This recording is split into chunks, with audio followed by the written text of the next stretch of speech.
So I'm born and raised New Orleanian. So spent all of my 47 years in Louisiana, and the majority in New Orleans. I'm a 25-year career educator that has had the fortunate nature to be able to teach in different regions of the state. So I've taught in Orleans Parish for a number of years. I taught in Tensar Parish, which is a rural area of Louisiana, as well as in East Baton Rouge Parish. And so for my first 10 years, I was a classroom teacher. And then for the last 15 years, has worked in various roles within the Department of Education in the Recovery School District. Over the last 10 years, public education in New Orleans has taken on a whole new look. It really has been because of the unfortunate and horrific tragedy of Hurricane Katrina. And what we're looking at today is we've seen a school system that has been reborn, so much so that one of the greatest things about it is that we have like the definitive proof that academic performance for students across the board has significantly improved. While we're not at a place where we're absolutely excellent or even great, we are significantly better than what we were. And so I think over the last 10 years, there have been like 4 big bucket areas that have allowed us to make this significant improvement. So one has been a decision by the state board to ensure that we have a process of having a process that authorizes charters at a high quality level. So the authorization process of quality charter operators, which have allowed individuals and organizations to take on the privilege of educating our students, has been significant. The second thing has been our strong accountability system, that while it affords great autonomy to school leaders, what it does is also put the infrastructure in place for the playing field to say that you have a privilege of educating children in New Orleans, and that if you don't meet the minimum bars that we've established over a time frame, that we have the wherewithal through policy and through leadership to make certain that you won't continue to serve kids as it was the case before the storm. And so before the storm, it was almost accepted that you had failing schools that were deemed failing, and for a number of years operated in that posture. Today, our accountability system doesn't allow that to happen, so that's been a significant change.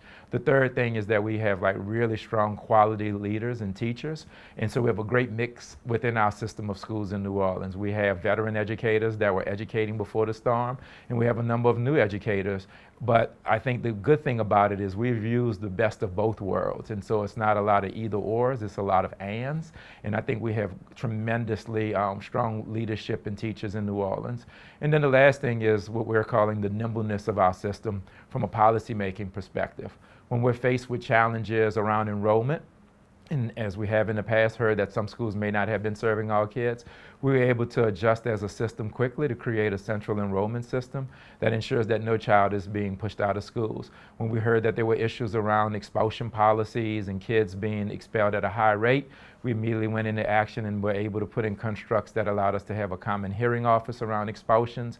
And so there are a number of policy issues that are brought to our attention that as a decentralized system of schools, we're able to adjust to those much more nimbly than we were before the storm. So those 4 areas really are some big changes that we've made over the last 10 years. Well, I think the most interesting thing you'll find is that when people will come to New Orleans, they wouldn't know that it's a decentralized system of schools.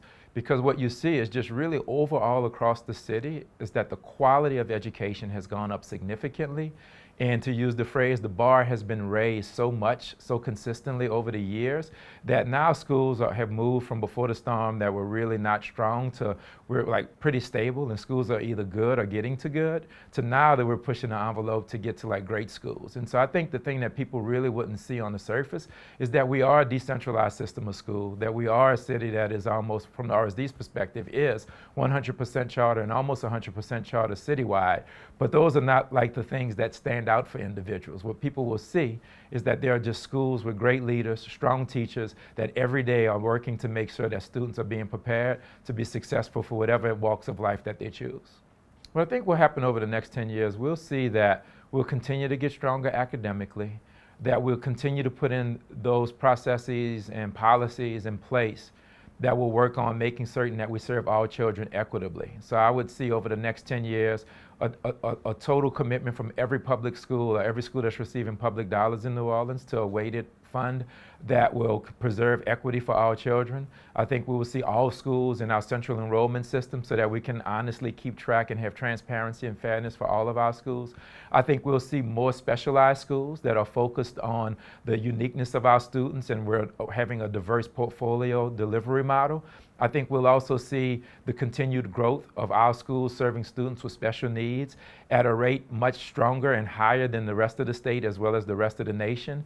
And then I also think we'll see a governance structure that will be in place that honors, when we look at like elected boards, but still honors as much the role of charter operators and leaders to help shape and define policy, and that entity leaders or government leaders will continue to be responsive to that, to make certain that we're modeling what the school system of the future should look like elsewhere, but what we're actually doing here, that it's in place, that we will have this robust school district of the future that focuses not only on academic progress, but also focuses on like equity and making certain that we're being very progressive in how we serve our children and families.